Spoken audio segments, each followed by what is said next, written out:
All right, welcome to a little bonus episode. I'm testing out some new audio gear, and I am here at Abnormal Beer Company in Rancho Bernardo, San Diego, California.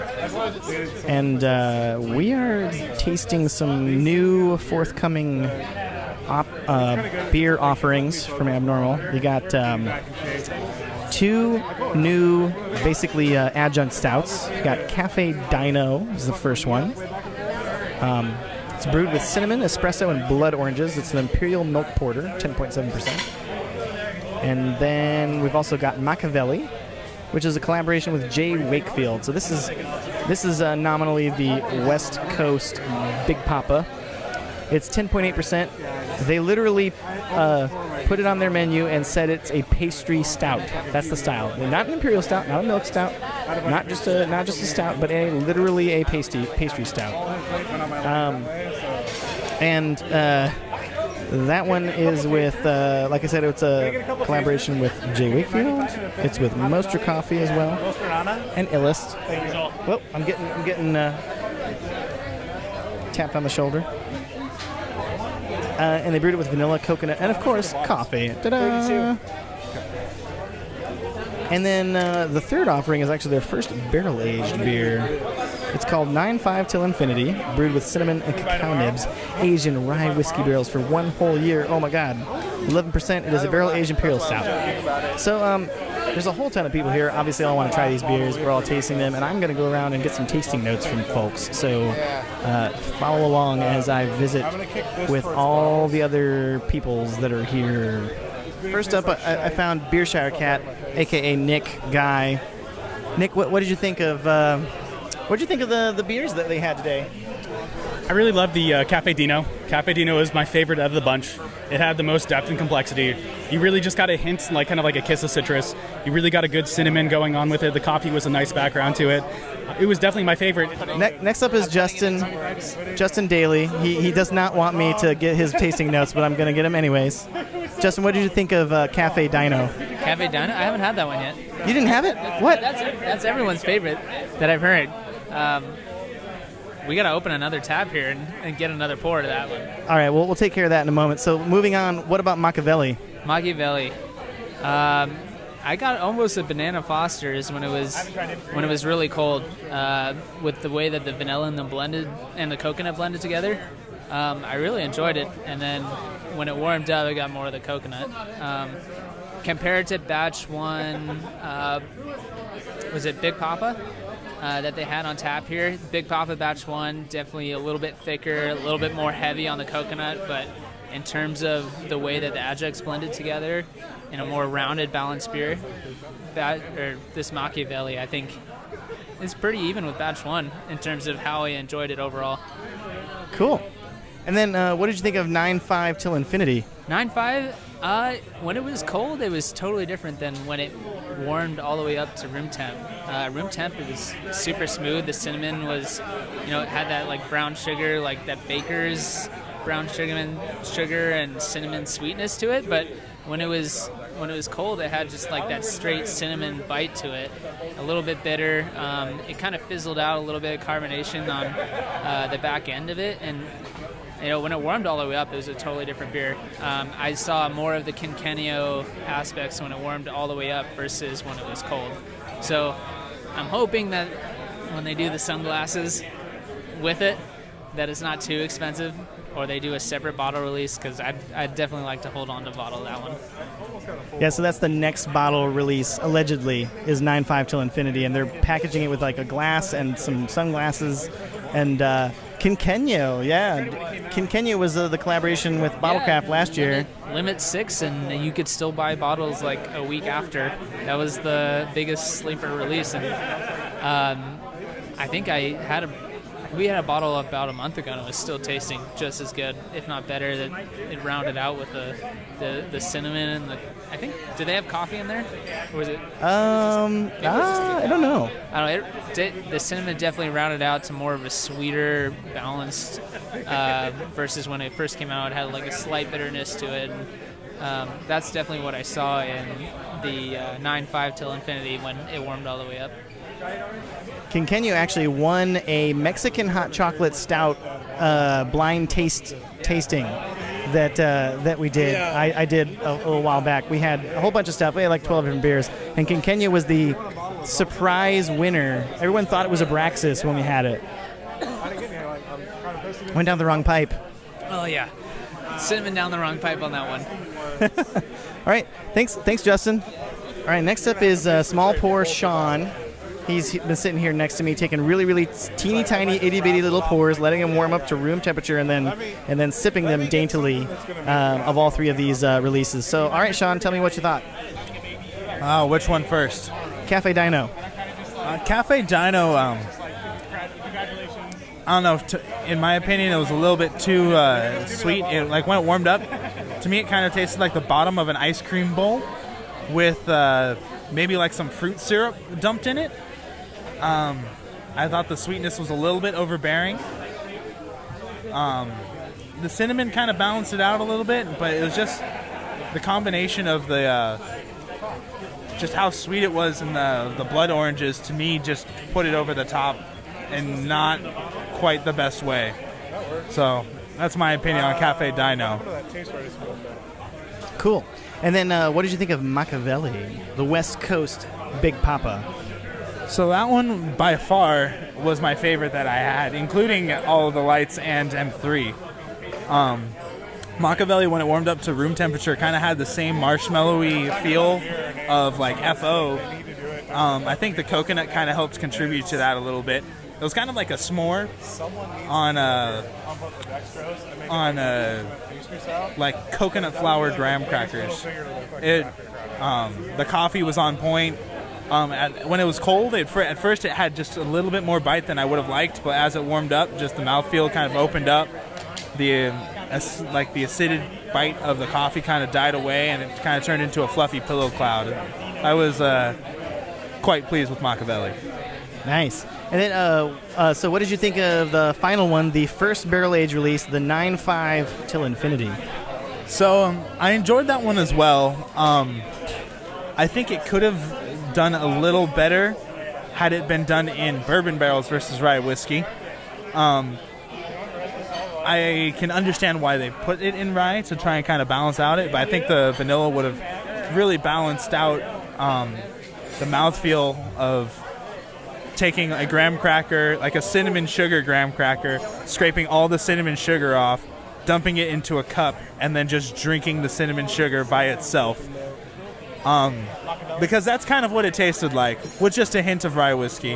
Whereas I feel like had they done it in the bourbon, the more vanilla kind of flavors of the bourbon would have contributed and balanced much more with that, and kind of been more synchronistic? What's the word, Joel? You're the vocabulary man. I don't know. Synergy is one of those words I hate because there's no synonym for. There's no other word that means the same thing as it. So it's the only word that gets used, and therefore it gets overused because it's the only word that means technically exactly what it means. So I don't know. Well, I'll just say that I think the flavors would have paired better. Okay. I mean, overall, those are my opinions of those three. Cool.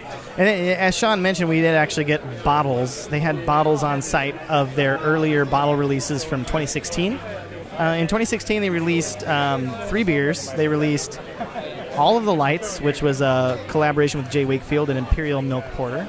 And then they also released M3, which was a collaboration with Three Sons, and that was an Imperial Stout with vanilla.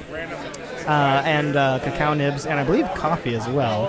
And then they also released Goodbye Tomorrow, which was a collaboration with Superstition Meadery. So just wondering, how old is M3? That's a good question. I feel like it was released during the Mostra anniversary party, which was some months ago, and I don't remember exactly when. So, wait, was it earlier this year or last year? I feel like it was last year, but it may have been earlier this year. I'll have to double check. I'll double check and I'll fact check that because I don't remember. Or you can just ask Derek. He's behind the bar here somewhere. Yeah, because I just remember tasting it the last time I had it, however long ago that was. I guess I could pull up Untapped, but... Well, I know the first time I had it was last year. It was in the midsummer time, because then it was later, after the first time I had it, it was on tap at Stone's 20th anniversary, but it had not yet been bottled. So with M3, the last time I had it, I remember I really, really loved it. And I couldn't find very many flaws with it, except on the finish.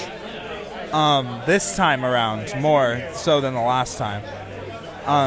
The finish this time, I got a really kind of tannic, like astringent bitterness on the back end that didn't really match up with it. Like up until then, it kind of tasted more like a Dairy Queen dipped vanilla cone, and then towards just the very back end, I just got this very like astringent bitterness that kind of like took me for like a turn that I wasn't quite a fan of.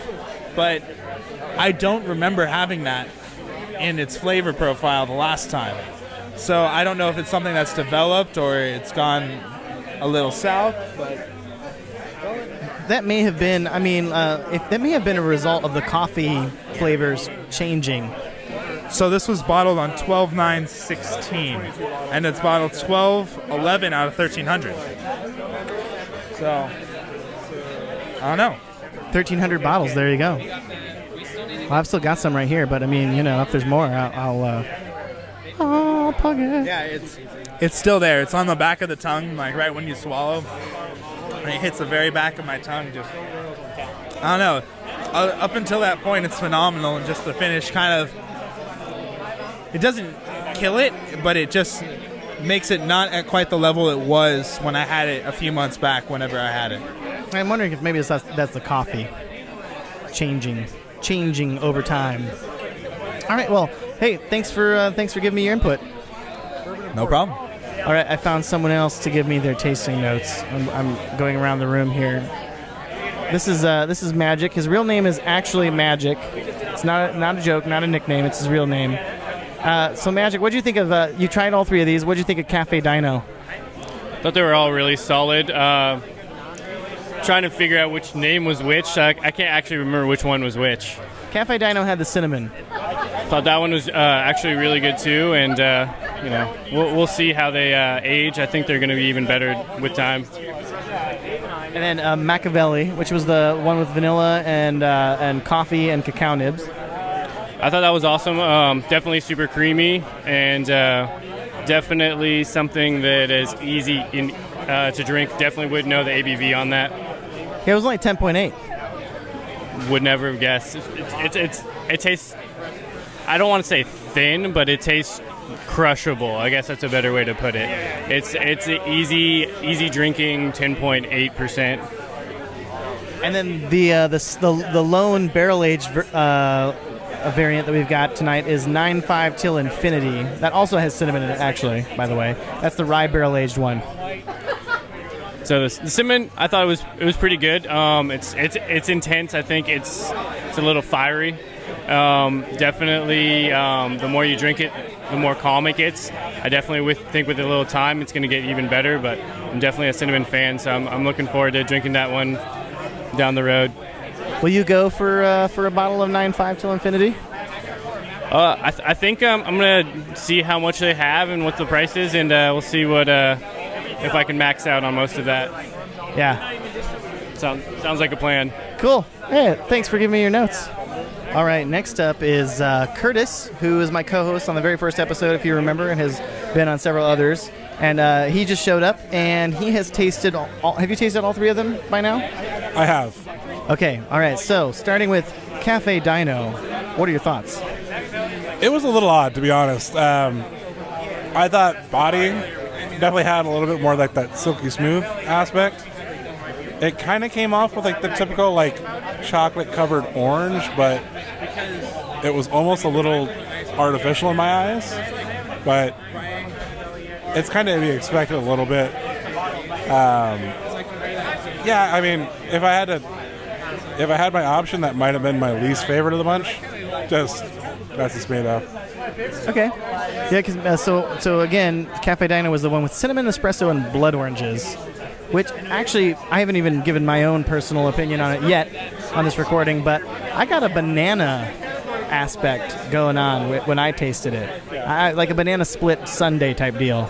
Yeah, I can see that. You'll get like a little bit of like that typical banana esters, but it was a little oddball for me. Like, I don't know. I'd probably have to taste it again on like a fresh palate, but that was the third one I tasted, so that might be the issue, especially having Makaveli and 95 to Infinity.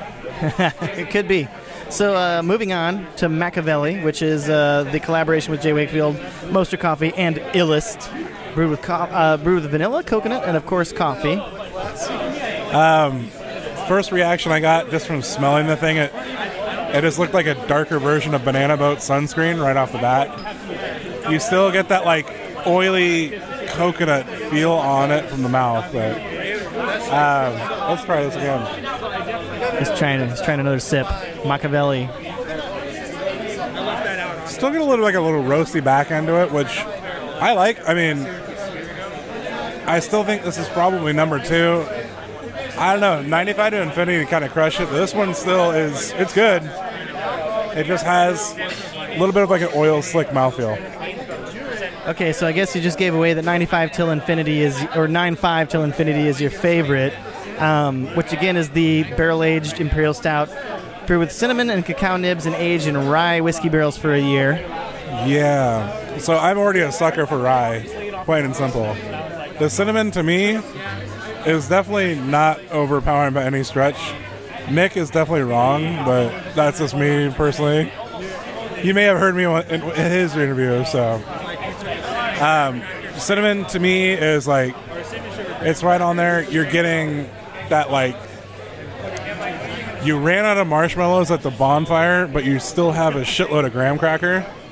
So you're just like, you know what? I'm just going to try to toast this up a little bit. And that's what you're kind of getting on it. I mean, the rye barrel to me just adds a little bit of like that earthy spiciness to it that really balances well with the cinnamon. Got it. Cool. And again, we had some bottles. We had M3 and we had All the Lights. I actually think this is the first time I've ever had All the Lights. It's really good. I mean, of all the beers I've had from Abnormal, it definitely is the best beer they've done. It is just liquid Nutella and fudge in a glass. But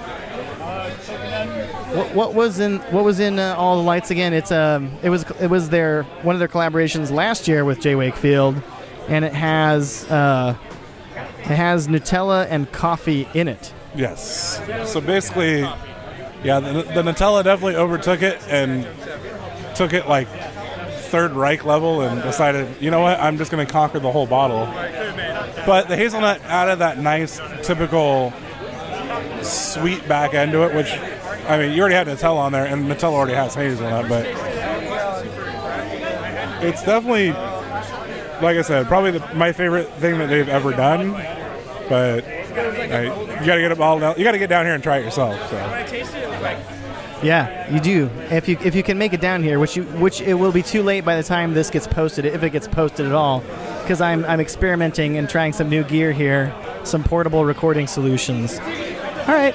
Hey, thanks, Curtis. Appreciate it. Oh, you're welcome, sir. And that about wraps it up for all of the roving beer tasting notes. I may run around and find a few more people. But there you go. You heard it here.